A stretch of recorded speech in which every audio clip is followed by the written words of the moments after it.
Shizuka. So my name's Anthony Hugh. I've been with wolfSSL close to 3 years now. I happen to be our post-quantum subject matter expert. But a lot of the time, a lot of you might have seen me on various wolfSSL support tickets. I do a lot of support on the side as well. So today, we'll be talking about stateful hash-based signature schemes. Generally, there's really two that everybody knows, and that's XMSS and LMS. Also, there are multi-tree variants known as XMSS-MT and HSS. So we're gonna, talk a bit about the motivation of why these things are out there and why they're, why we need to even consider them. Then we're going to talk about the structure of these things, right? So the base case is a one-time signature, but then they're attached via Merkle trees. And then one of the biggest implementation pitfalls about these things are the state. And then we'll talk a bit more about any kind of topics that you might want to see in the future. Okay, so the CNSA 2.0. This is a document that was put out by the NSA, the National Security Agency, basically specifying when they want to be able to start using certain algorithms for certain functionalities. It just so happens that stateful hash-based signature schemes are they basically have RFCs in the IETF, and they have SP documents, special publication documents in NIST. So basically, they've been specified for quite a long time now, and they happen to be quantum safe. What that means is, in the presence of a cryptographically relevant quantum computer, these authentication algorithms still hold. So if you look at the CNSA 2.0 timeline, the first thing to come into play are software and firmware signing. So signing a piece of firmware and then burning it onto the system and then having a bootloader verify that firmware image. That is an excellent use case for these stateful hash-based signature schemes, and you'll see why as we come to later on in the presentation. So we're looking at they want it to be added as an option as of 2022. So you should already have at least some support for it approximately 2 years ago. And they're looking for 2025 to have it as the default or preferred algorithm in products for software firming and software and firmware signing. So that's next year. So that's why wolfSSL already has full support and our own implementations for these algorithms. So before we get into the whole idea of this algorithm, we have to start with the basic building blocks. And the basic building block is a one-time signature. So, but even before we get into the one-time signature, we have to think about, how do we make sense of this? How do we do this algorithm with just the most basic and strongest and well-trusted algorithms out there? And the most well-trusted algorithms that we have in existence are hashing. Our hashing is very old. It's withstood this. Our hashing algorithms have withstood the test of time. SHA-256 has been out there forever, and everybody considers it to be as secure as and rock solid as anything, right? So let's try and see if we can, build. We're going to try and build a signature scheme based solely on hashing. All right, so we've got so before we even do that, we're going to look into we're going to have to kind of think about it in a conceptual way. So I thought about how to kind of explain this in a kind of simplified manner by taking away cryptography for a second. We're not going to think about cryptography. We're going to think about making a vote in a government election, right? Not necessarily an election, in a government decision. So at the beginning of this decision process, you would generate a random number like yay that would represent yes, that you support the motion. And then you would hash that value, and then you would keep the original random value secret and publish the hash right away. You would do the same thing for another random value that would represent your disapproval or a negative vote for the motion. And again, you would hash that and publish it right away.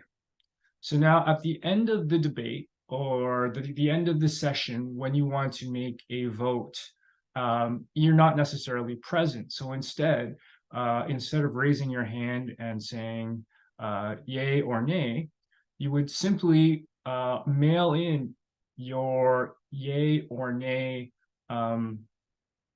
value. And this couldn't be spoofed. It couldn't be hijacked, or so nobody can fake being you, because you're the only one with that original value. And so then it would be compared against that hash value. It would be hashed, and it would be shall we say it would be verified that the hash value matches the original one that you published, either yay or nay. Now, if you look at this slide, I'm going to move to the next slide. It's very close. So if you look at this, everything is almost identical, in the sense that instead of making a yes or a no vote, you're saying, okay, we're going to sign a bit. Well, how do you sign a bit? So you have the same thing where you have a random value that represents a 0 and a random value that represents a 1, and then you hash them. And then when it comes time to sign that bit, you either, and whether that bit is 0 or 1, you then release the original. And then everybody can verify that original does hash to the original, to the value that you published, either the 0.pub or 1.pub. So that's how you sign a bit. So now that we can sign a bit, how do you sign 32 bytes? Well, 32 bytes is 256 bits. So we know how to sign a single bit. So we just have to do it 256 times. So yeah, you end up having, basically a bunch of pairs of random numbers and their hashes, and you'll have 256 of these bits. And so if you have 256 bits, like I said, you have 32 bytes, that's actually enough to kind of to sign something, to sign something in real life, like a real life hash of a certificate, for example. And so so how would you sign 32 bytes? So what ends up happening is you have all these representations, all these you've already published all of these public values that either represent 0s or 1s. So they're already out there in the public. And so for the value that you want to sign, you look at the ith bit. And if that ith bit is 0, then you publish the ith the ith 0 private. But if it's 1, then you publish the ith 1 private.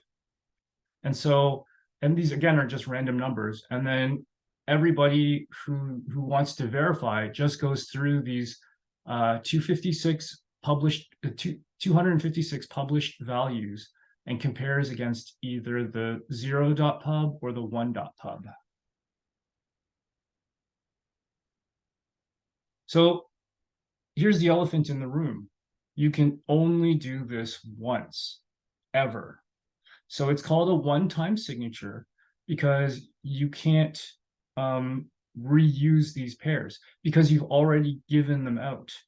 Once, if you ever were to reuse it, then you're giving away places where for the ith bit you've already given out. If you reuse it, then for an ith bit, some given ith bit, you're using both 1 and 0, and so you've released everything. You've released both values, and in that sense, somebody else can come along because it's now public knowledge and spoof you. They can make what is it called? I forgot the word.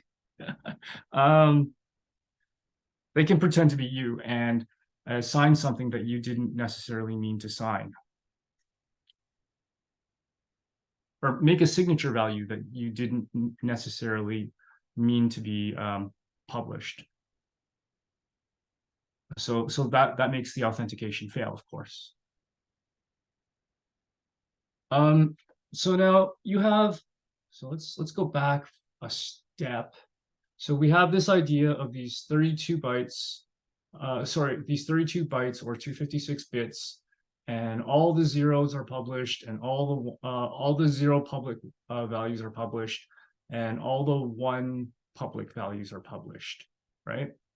So in order to get over this one-time limitation of only being able to do it once, you join them up to a Merkle tree.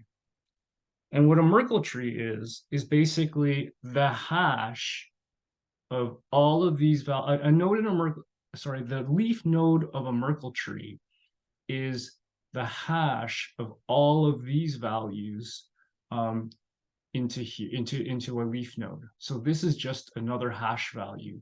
And what was hashed was all of these values down here together. And so this is a very, very small Merkle tree, just to keep it simple and let you understand what's going on. So then after you have all these hashes, that means you have all of these leaf nodes on the Merkle tree. So on the next level above that in the Merkle tree, it's just the hash of 2 leaf nodes. So you take this one and you take this one, hash them together, and that gives you this node. Take this one and this one, hash them together, and that gives you this node here. Whoops. And so once you have these, then you hash this one and this one together to create this one up here at the top. And that and the root node of a Merkle tree is then the public key. And that's the only thing you need to publish beforehand. You don't publish these things at the bottom quite yet. You only publish the root of the Merkle tree. And again, like I said, each node in the tree is the hash of the concatenation of the 2 child nodes. Okay, and this happens recursively up a tree. Now this is only a 3-level tree, as you can tell, but you know, in the real algorithms, these trees are much higher and much wider, and you know, they have like millions of one-time signatures at the bottom. Okay, so signing. How does signing work? Well, you pick an OTS that hasn't been used yet, and take a look at the.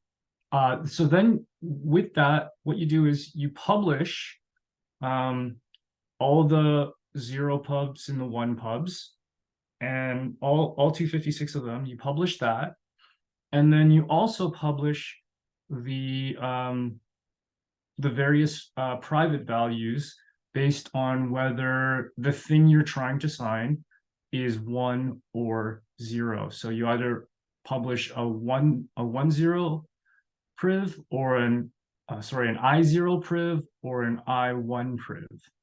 And that's based on, of course, the ith bit of the thing you're trying to sign. So then you also publish the nodes of the Merkle tree that will allow the verifier to verify that to chain up to the public key. And I'll explain that in the next slide. But for now, just know that you're going to be publishing these red nodes. Okay. So verification is actually quite fun. It's quite interesting. So you know that all these values here are published, right? Because that was part of this signature. And so you then verify all the private ones that were published by hashing them and seeing which ones they line up with. Was it a 0 pub or a 1 pub, right? But then you have to also verify that this signature corresponds with the public key that you already have, remembering that the public key is just this node at the top. So because these red ones are already published, and this data was already published, you can calculate this leaf node right here by hashing all of these things and getting this value. And then you can concatenate it with this red value here to calculate the value of this node. And then because this was published by the signer, you can then concatenate it with the value that you calculated here. And so once those are concatenated, then you can hash that concatenation to get to verify that it is indeed the same as the public key that you have on record. Okay, so what happens now is we talk about the kind of the danger and the pitfall of this scheme. It's the state. The state tracks which OTSs have been used, right? So like I said, you cannot use an OTS more than once, because if you sign two different things, and in some places, if they're different, in some places you're going to be giving away both the 1 and the 0. And in that case, someone can come in, impersonate you, and sign something that you didn't mean to sign because they now know both of those. So again, let's go back to this diagram. In this diagram, we picked this particular set of 1 pubs and 0 pubs. So after we use this one, the state would then advance towards something that hasn't been used yet. Let's suppose it's this red one over here. So then it would point to the 1 pubs and 0 pubs that are right here.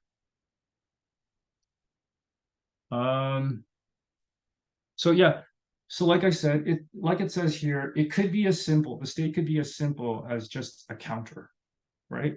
So so the counter would start at 0, pointing at the 0th OTS, one-time signature. And then once we signed once, then that counter would be incremented, and so it would be 1. And so it would point to the next OTS, or it would index the next OTS, we could say. And so if the state is not properly handled, this is the big pitfall, right? An OTS could be reused. And then at that point, the public key must be completely revoked. All signatures that it had done before would no longer be useful.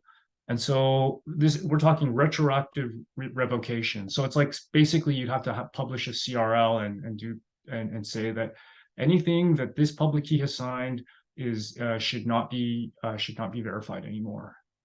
And it's because someone could generate false signatures, as I explained before.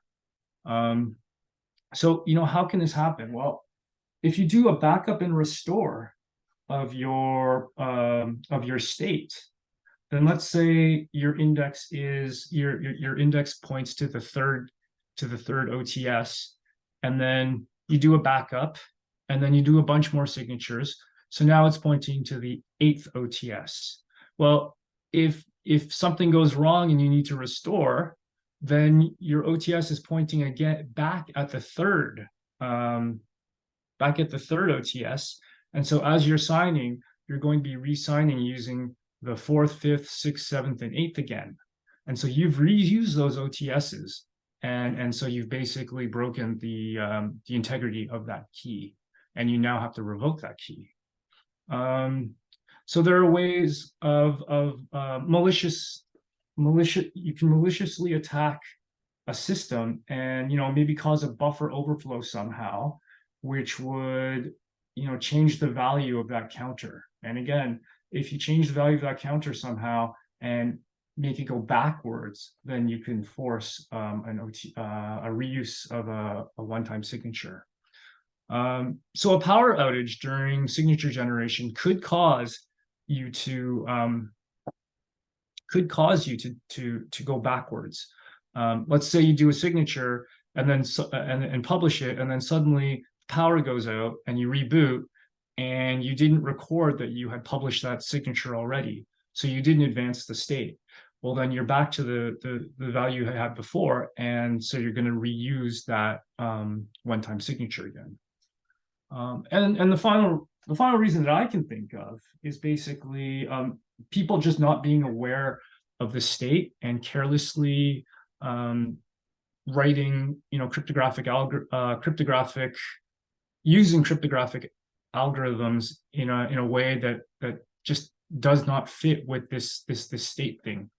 Because up till now, no other signature scheme has had state in it before. So most software developers, even security developers, might not be aware that they have to deal with this thing, right? And it's not just the security developer, it could be the application developer above, who maybe knows that they have to save this state, but maybe they don't have access to to non-volatile memory on their system. And so they carelessly think, well, I have to save something, but okay, I'll just use a network drive.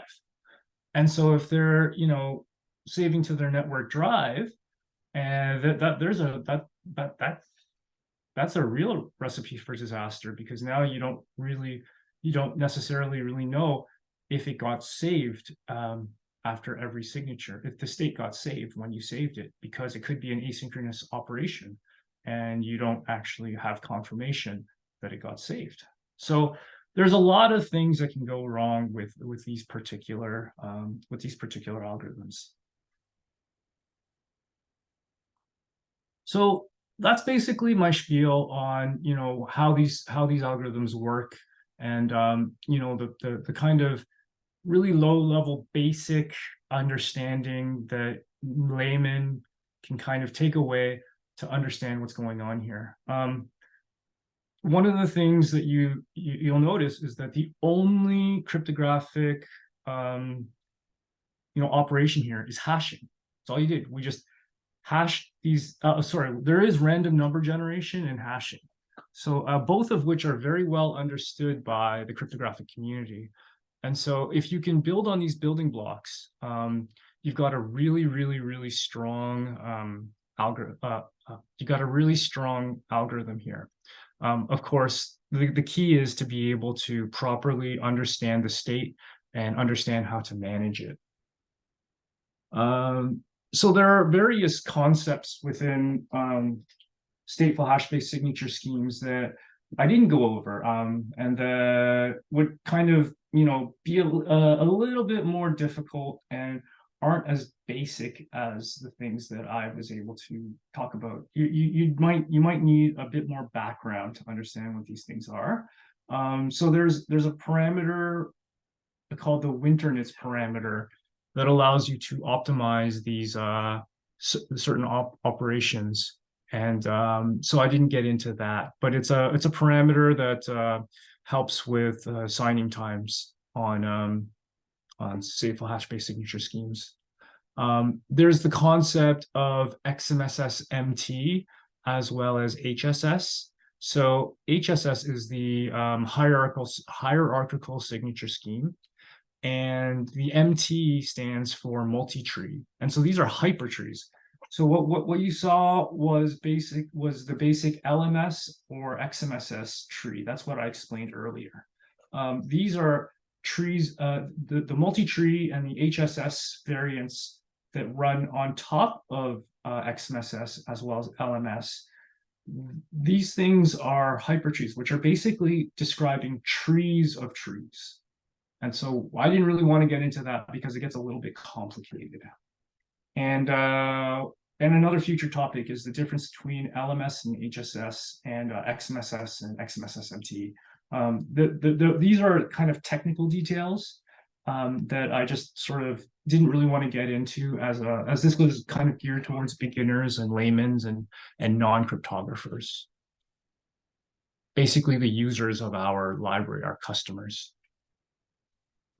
So for further reading, we've got these things specified in RFCs. So RFC 8391 and RFC 8554, they can be found on the IETF website. You can also have a look at our wolfSSL manual, which if you look at that link, that goes to Appendix 7. So that appendix doesn't only cover stateful hash-based signature schemes. It covers all of our post-quantum efforts. And I think it's a really interesting read. So go over and have a look at it if you like. Okay, so that brings me to the end of my presentation. And I have to admit that for some out there, this was this could have been a little bit too basic. And I apologize if you expected something a bit more in-depth or more complicated, but it was supposed to be for people that are, like I said, for people that are not cryptographers and our customers and our user base. So Shizuka, I'll throw it back to you to see if there are any questions from the crowd. Yeah, thank you. We do have a question. We publish only SHA-256 hash, not the original random numbers? That is correct. When you publish, so from an OTS perspective, you only publish the SHA-256 hash. However, once you sign something, the act of signing is publishing one of the ones or one of the zeros for each bit of the thing that you want to sign. Does that make sense? I hope it makes sense. There's another question. So this attendee got confused on with signatures to verify you need a public key. Do you need a public key? Yes, you do need a public key. And I will show you the root node of this tree is the public key, right? So in the act of making a signature, you're going to publish one of these sets of 0 pubs and 1 pubs. And that act allows you to calculate this hash, which then you concatenate with this hash over here. And then eventually you're also going to, but you also publish this hash. And so you're basically able to hash up to the public key and verify that it all hashes to the public key. So at the very beginning, before any kind of signing, when you're publishing your public key, all you're doing is you're publishing the root node of this Merkle tree.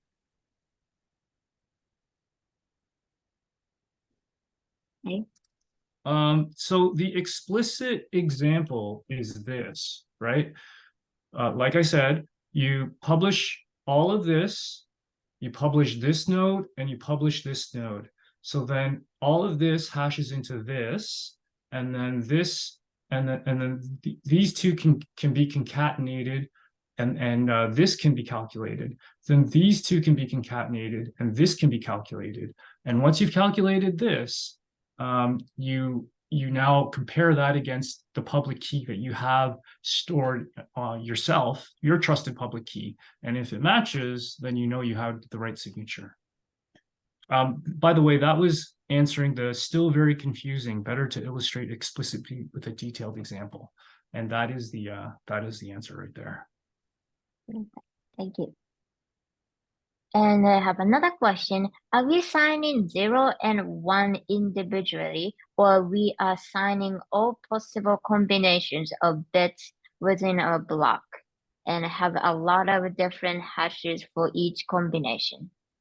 No. Okay. So let's say you're trying to sign FFFFFFFF. So a 32-bit value where all the bits are 1. Then you only publish all 256 of the 1 pubs. Does that make sense? Let's say you're trying to sign 0. Then you only publish all the 0 pubs, all 256s of the 0 pubs. Sorry, not pubs, privs. Okay, so in the beginning, you publish all the 0 pubs and all the 1 pubs. Now, if you want to sign the value 0, then you then publish all the 0 privs, so all the private zeros. If you want to sign all ones, like an OXFFFFFFF, then you publish only all the 1 privs. Does that make sense? I hope it does. And there's another question. When applying Merkle tree, the hash for each level of nodes remains the same size, or hash is growing when moving from lower level to higher one? Nope, the hash size always stays the same. So the algorithm that you use for hashing within the Merkle tree always remains the same. For example, SHA-256. So this, what I'm pointing at now, this node concatenated with this node, that increases because those are two 32-bit values. When you concatenate them, that turns into 64 byte values. But the output of the SHA-256 is again 32 bytes. So this node is again 32 bytes. So all of these nodes in the Merkle tree are 32 bytes. Okay. So there's another question. What other hashing algorithms are good for stateful signatures? Well, only SHA-256 is a good currently. No, you could use anything you want. Well, okay, I should take that back, because if you used anything you wanted, you wouldn't interop, which is a major goal of any authentication scheme.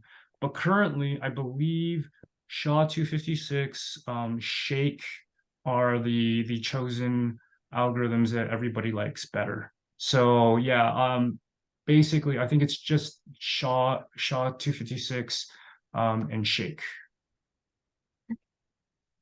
And there's another question. What would a use case of one of these OTS scheme be as opposite to using a quantum safe signature algorithm like Falcon? Okay, this is a good question. So the reason why this is better than, let's say, Falcon, for example, is because, first of all, the public key is tiny. The public key is basically 32 bytes. So that's really nice. That's a very nice small. Well, okay, I'm fudging a little bit there, because the public key also has other data to specify what the parameters of the tree. Sorry, the parameters of the algorithm. So the tree height, the hypertree height, and also certain values such as a winterness value. So it's usually on the order of less than 60 bytes for a public key, which is really, really small. Now, the signatures themselves are quite big, because you have to publish quite a bit of data inside the signature, but they're still not that bad. They're pretty good. But the most important thing is that you can't use Falcon, right? You can't use the lithium right now because, I mean, you can, and you can look into how you're going to be using them, but officially they are not standardized yet. So this stuff, these LMS and XMSS can be used today. They are standardized. They have RFCs. They have NIST SP special publications. And as far as NIST is concerned, we should be using them. And the NSA is telling you that they expect to be able to use them next year. I don't think that is the case for dilithium and Falcon. Okay, there's another question. The scheme which we discussed demanded me how root certificate and lower level certificates are organized for HTTPS. Are there real similarity there? Yeah, there are actually, now that you mention it. So we call the way certificates are done, we call that a certificate chain, right? So single key, how is it? A private key that's associated with a public key in the certificate signs something certifies the validity of its child certificate, but only one child certificate. And this is cryptographically signing it. Whereas what's happening in a Merkle tree is there's no cryptographical signing in the Merkle tree, it's just hashing. But it's hashing into a tree, so it's got two child nodes. Whereas from a certificate chain perspective, it's only got one child node. So it's a single chain all the way down. Thanks for that question. That was a really interesting segue. Yeah.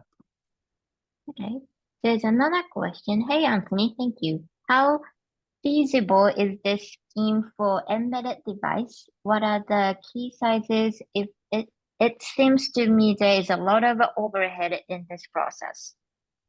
Yes. It's extremely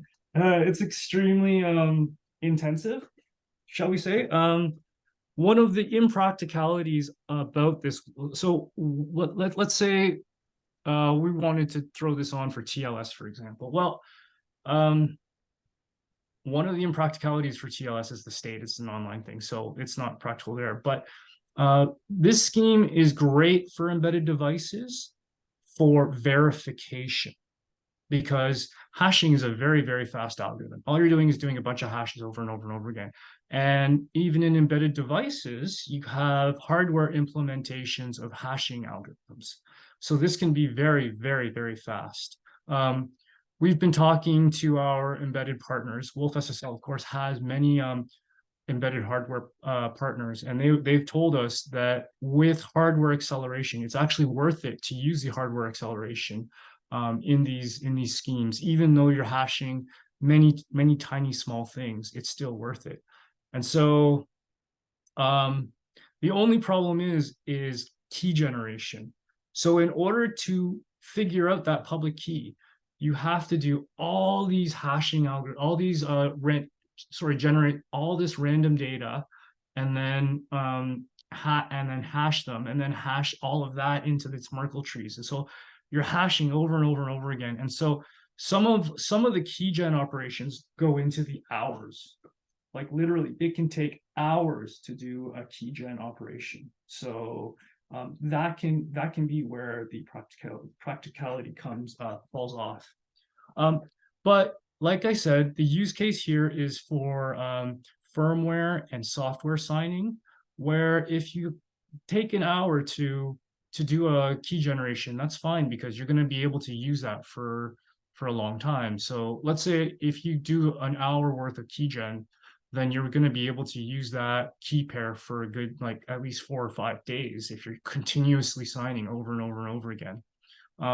And while you're using that one, you can start in parallel generating the next one. So it's not, so it is impractical for certain uses, for most uses actually, but for firmware signing and software signing, it's beautiful, it's great. Also for those use cases, it's offline, which makes it much safer in terms of state management. Thanks for the question. Okay.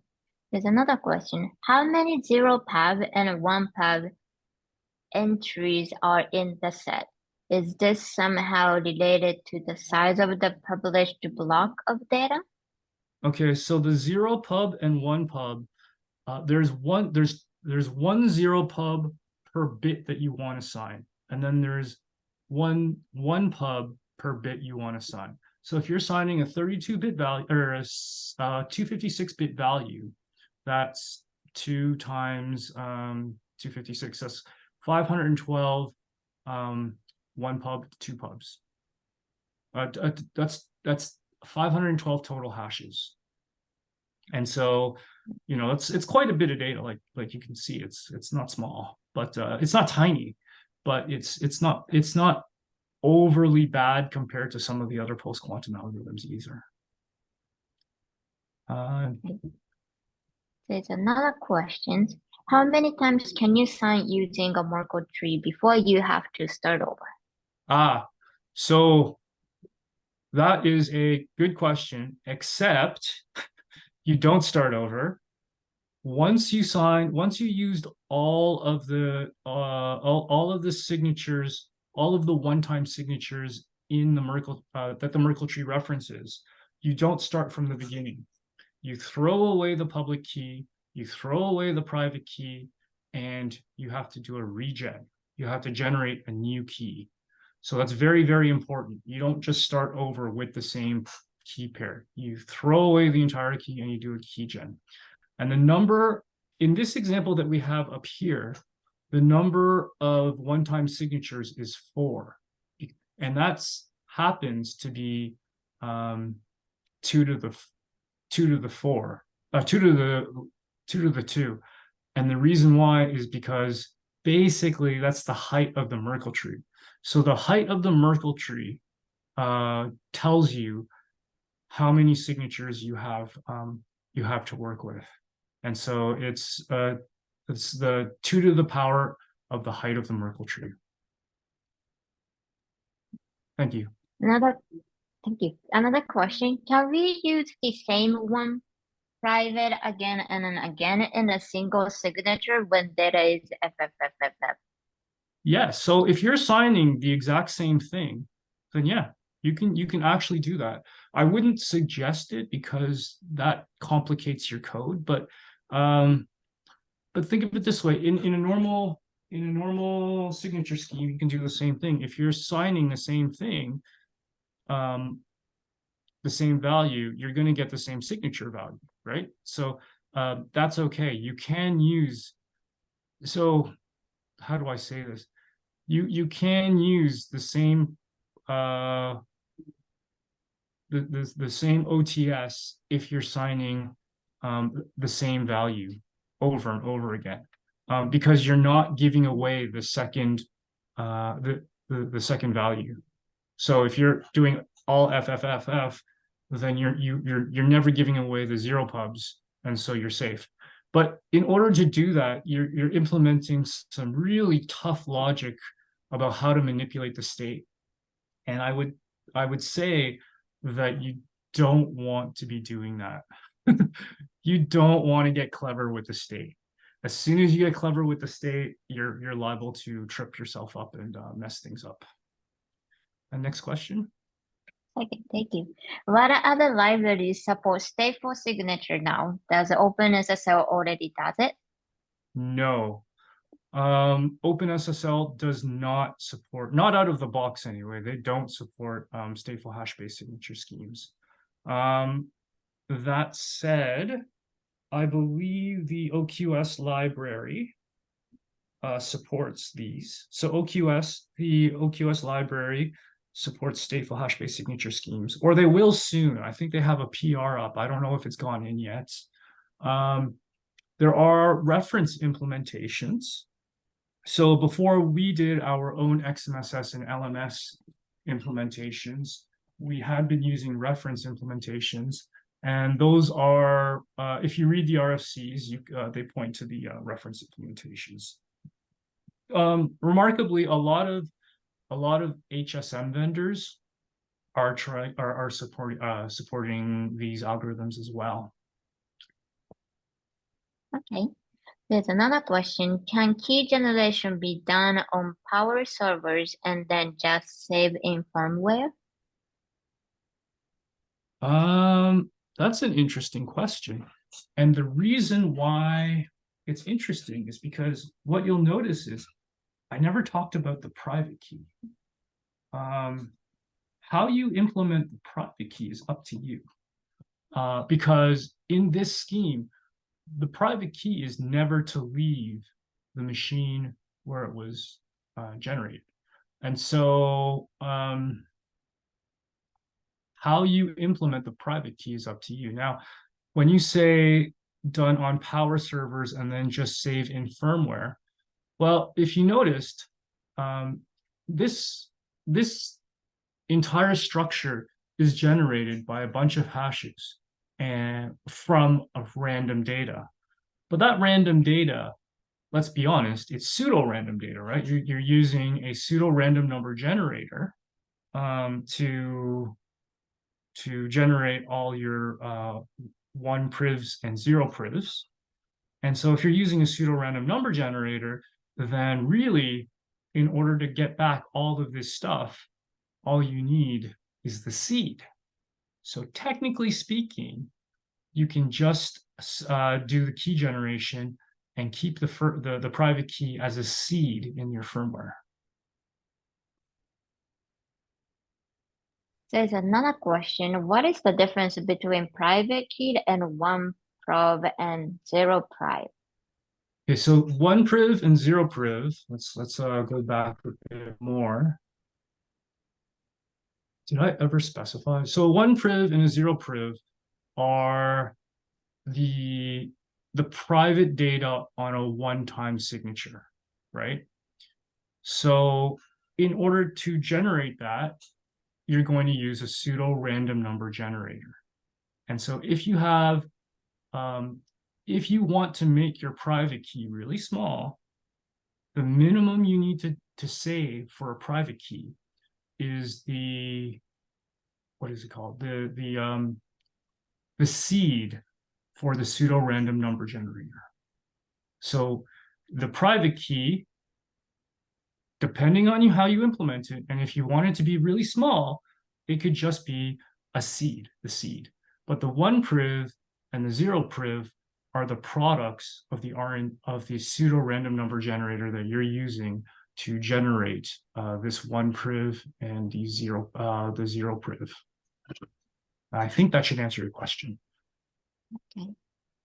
And I have another question. Are you planning to bring LMS or XMSS into TLS? No, no, we're not. No, it is strictly for signing firmware and software. TLS is an online operation. Depending on how standards go, note that root certificates and intermediate CA certificates, the generation of those is not an online operation. And then and then verification can happen during TLS, and that's fine, but not on a leaf certificate. And so depending on how standards go, they might want LMS or XMSS in the root or intermediate cert, but definitely not in the server certificate or the client certificates. But we're not planning to bring that in because no one's really talking about that at all. Okay, perfect.